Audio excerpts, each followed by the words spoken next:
So my colleague and I, Emmanuel Mongadin from the Institute for Genosciences, we wanted to look at the biofilms on Fort McHenry's Orpheus Monument. We're doing this as part of a consortium of other researchers around the world looking at monuments. About 20 of us this year is our first pilot study.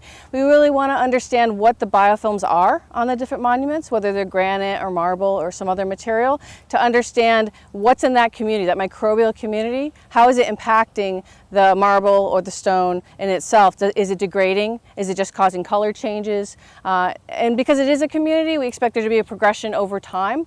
So some microbes will land on the first day, and then over time, as new microbes are added, what's it changing that community? One of the key things we look at is humidity and temperature. We have a fun little gadget that we use. So at the site of sampling, it's important to know what the temperature and humidity were at that point. So we do measure a number of things. We collect the data, and then we sequence it to really find out what that community is made of.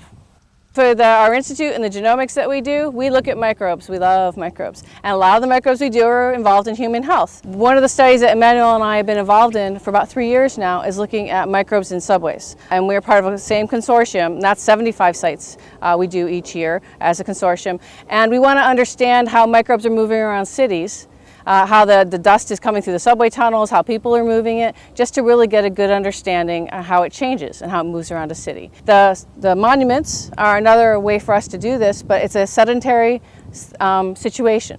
But it's also the microbes are coming down over time and settling on the monument. So by doing that, we get a real good, I think, view into what that community is like over time.